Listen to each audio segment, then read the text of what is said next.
And you know that for every $100 that you put into flyers, you're going to return 2 customers. And you know that for every $100 that you put into Facebook ads, you return 4. And you know for every $100 that you put into yard signs, you return 5. If you're thinking about starting a pressure washing business, but you want to learn more about the equipment, mixing chemicals, how to clean every surface on a residential job site, property protection, and much, much more, check out the How to Wash course. It'll be the first link in the comment section and the description. In this video, I'm going to share with you my secret flyer strategy that helped me get my first 50 customers. I typically wouldn't put this information out on YouTube. However, I want to help a lot of you guys out, especially people who are just starting, people who are struggling with their marketing.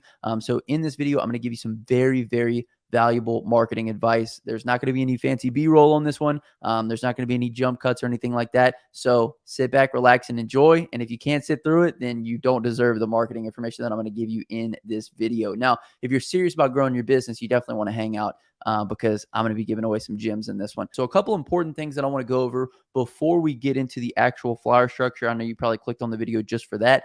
The things that I'm going to share with you in the front half are going to be just as important as this flyer structure. So first and foremost, you want to have more than one way of acquiring customers. This was a big mistake that I made early on in my business. I thought that if I just passed out enough flyers, I would get enough jobs and that would kind of suffice. But then as I kind of went along, I learned, oh, I can add on other ways of getting customers, and all those could kind of have a compounding effect for me and my business, and I could bring in customers from different avenues. So kind of the evolution of how that worked for me is I would pass out flyers, and then I learned, like, one customer was like, I'll go ahead and put you in the neighborhood Facebook group. Well, they put me in the neighborhood Facebook group, and then I got like 5 more customers off of that. So I was like, every time I get a job now, I should probably go ahead and try to get into the neighborhood Facebook group because that seems like a good way to get other customers. So first was flyers, then it was referrals. And then after that, I was like, started playing around with some Facebook ads, and slowly but surely I kind of evolved to having more than one way of acquiring customers. But very important for you, for your business, develop a marketing plan that consists of more than one thing than just flyers. Secondly, you need to track every single customer. For about the first 2 to 3 years in my business, I didn't track any customers whatsoever. So I would literally spend hours every single week passing out all these flyers. Blood, sweat, and tears went into acquiring these customers for me to just go ahead and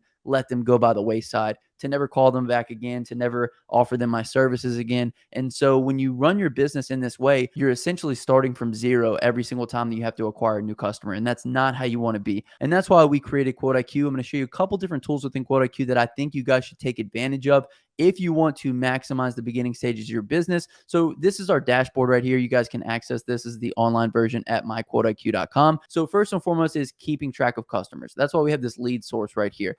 Another huge thing is knowing where those customers are coming from. So we can see here that I've imported 5 total leads over the past 30 days. So a good thing about Quote IQ is keeping track of how many leads that I've imported into my business. I can then say 5 leads in 30 days. That doesn't sound very good. Obviously, I need to do something else to acquire more customers. The other thing is once I got multiple different ways of acquiring customers, I didn't know where they were coming from. So as you can see here within our lead source pie graph, we're getting referrals, we're getting current customers, we're getting Facebook customers, we're getting Google customers. And this is so important because if you're spending money on Facebook ads, if you're spending money on flyers, if you're spending money on yard signs, you need to know how much money you're spending versus how much return you're getting on that. So that way you can better allocate your ad spend and you can better allocate your resources and your time. So having a tool like this is not only going to allow you to know how many new contacts you've imported into your database, it's also going to allow you to know where those contacts came from as well. So if you don't already have a way to keep up with customers and to track where they're coming from, you need to go ahead and check out Quote IQ. It's going to be linked in the comment section description. There are other tools that you can use out there, but I think Quote IQ is the best, obviously. The other thing that you're going to want to keep track of, especially early on in your business, is how much money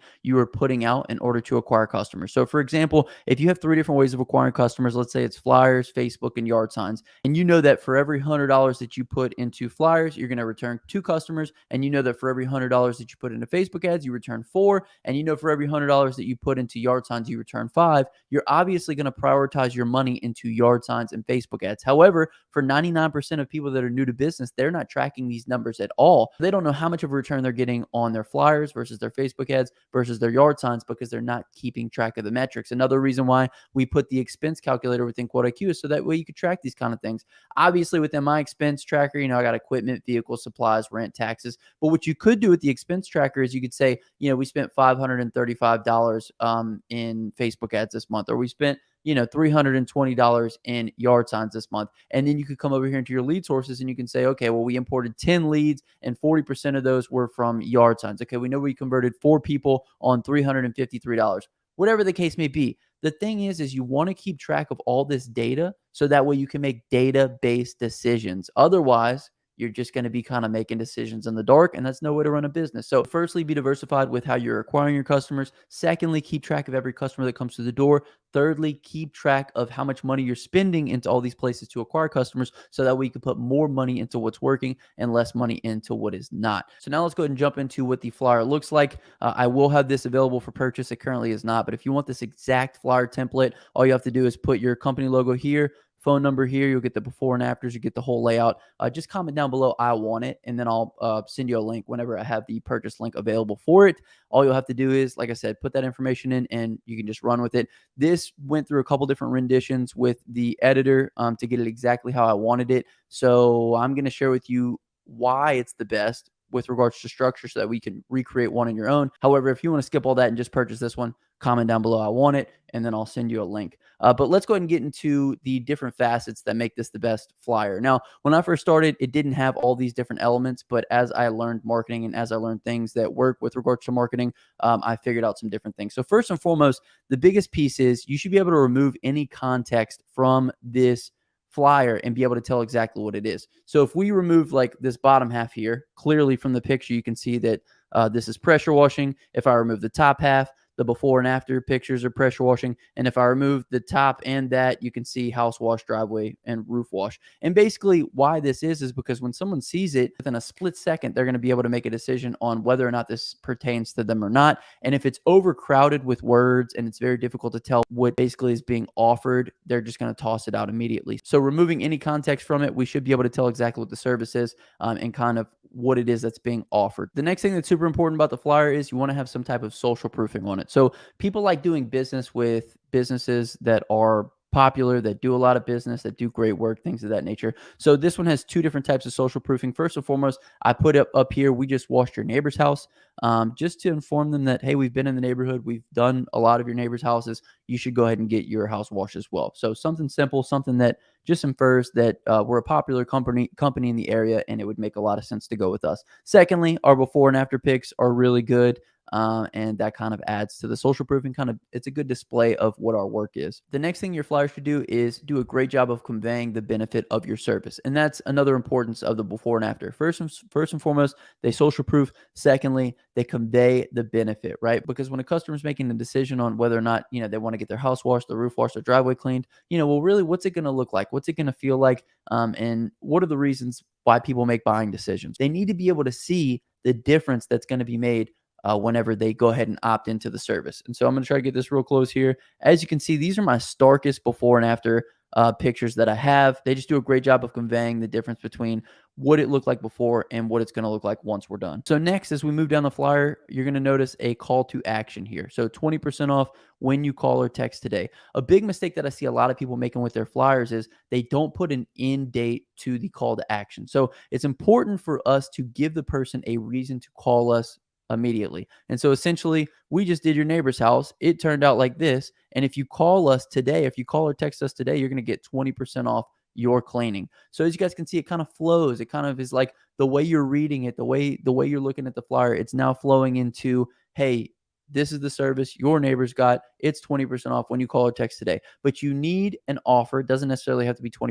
It could be 10%, could be 5, could be 15. Doesn't matter. But you need to have an offer, and it needs to end. You could put a week on there. You could say 20% off for the next 30 days. You just want to have an end date to when this offer is going to expire to give them a reason to call you, and not to be like, oh, wow, this is a great flyer. Let me go ahead and put it in my drawer, and I'll call them, next summer whenever I think about it. So the call to action is incredibly important. Then, of course, we have our different services here: house wash, driveway, roof wash, and then we have our call or text for your free estimate. So the last piece that I want to talk to you guys with regards to the flyer is, notice how I only have one way for them to contact me: call or text me for your free estimate. I don't have an email on there. I don't have a website for them to visit. I don't have a Facebook page for them to go check out, because I don't want to confuse them. I don't want to put too many things in the way for them to have to make decisions. I want everything to be a seamless process from the time they look at the top of the flyer all the way to the bottom. We service your neighbor's house. This is how it came out. 20% off when you call or text today. Here's the number. Give us a call. As you can see, it just works top from bottom to convey a message to the customer and as quickly as possible without them having to make any decisions whatsoever. So I advise you guys only put one way to contact you. Don't put multiple ways. Don't put websites. Don't clutter your flyer with too many words, because then your customer is going to get lost. And now they just went from, I could get my driveway cleaned to there's 4 different ways to contact this person. I don't know which one I should go with. So anyway, this is the flyer strategy. If you guys like this, definitely leave a like on the video. If you want this, comment down below, I want this, and then I'll send you a link whenever it's available for purchase. But that's essentially it, guys. Your flyer needs to be calculated just like every other part of your business. There needs to be a method to the madness for everything that you do. Everything with regards to marketing, with regards to selling, with regards to the way that you talk to the customer. And the more that you can kind of document these things and write these things down and develop procedures for what you're doing, the more organized you're going to be, the more effective you're going to be, the more sales you're going to make, and the more money you're just going to make in general. So you want to make sure that you're dialed in with these kind of things. If you guys enjoyed this video, like I said, hit the thumbs up button. If you want to check out my Facebook ad strategy, it's way more in depth than this, but there's just as much value with regards to acquiring customers and selling psychology and things of that nature. So I'll leave a link for that down below in the comment section description. My name is Justin. This is Forever Self-Employed. And until next time, hustle hard and get that money, baby. Peace.